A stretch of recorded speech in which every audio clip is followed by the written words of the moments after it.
Hello SUMC, Rob here, reporting in from one of SUMC Music's Innovation Labs. With some more thoughts and another friendly check-in to continue to hope you're safe and well, and to encourage you to stay in touch. I'm back in the saddle again. As SUMC's choir director, I have a solemn duty to invite you, yes, you, to try our choir activity on for size, and to let you know that after a comfortable summer hiatus, we're back at it starting next week.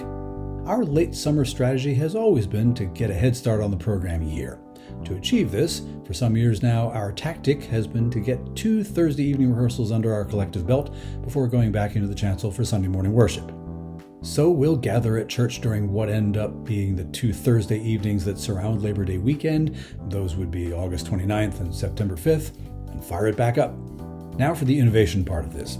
Kevin and I are fortunate to have a number of choir folks who have years and years of experience at it.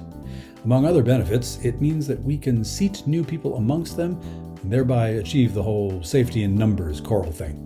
For example, when I first joined the choir as a high school sophomore, back during the first Reagan administration, I sat safely in the middle of a pack of bass singers. They took me under their collective wing and everything was fine.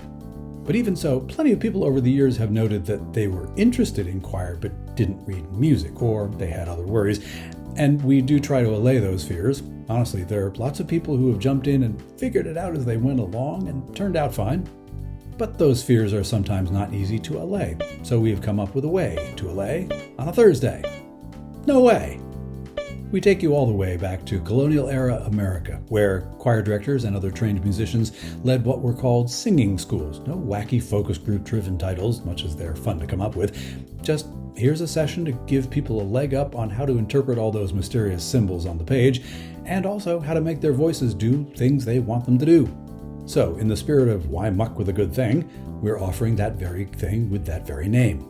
And we're doing it in such a way that you could take part in it and hang out with our choir afterward, or hang out with our gospel group beforehand, or both, or neither, no obligation, but a whole lot of convenience, if that should be an enticement for you. So here's our schedule for Thursday nights, starting next week.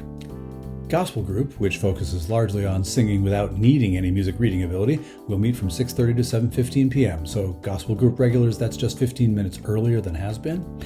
Our new singing school activity, which has already attracted at least a quartet of interested participants, so you wouldn't be alone if you were to pop in, will meet from 7:15 to 7:45 p.m.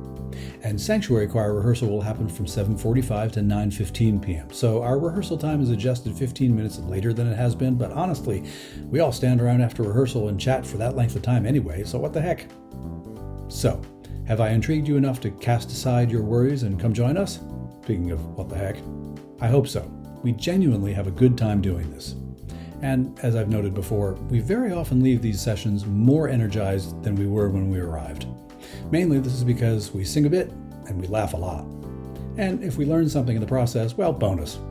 If you've got any questions about any of this or need a little bit of encouragement, talk to Kevin or me. After Sunday service, during coffee hour, by email, by phone, whatever. I mean, of course, that's our job. Anyway, please check back here every Friday afternoon if you like for more video hellos here on SUMC's Facebook page or on the SUMC YouTube channel, Sudbury United Methodist Church 2501. My email address will appear here momentarily. Please feel free to use it anytime for any reason. And as always, if you need to get in touch with any church staff people for any reason, please do during normal business hours, because no matter how, no matter what, doing the work of the church together is the big thing. Keep in touch. Keep the faith. Stay connected.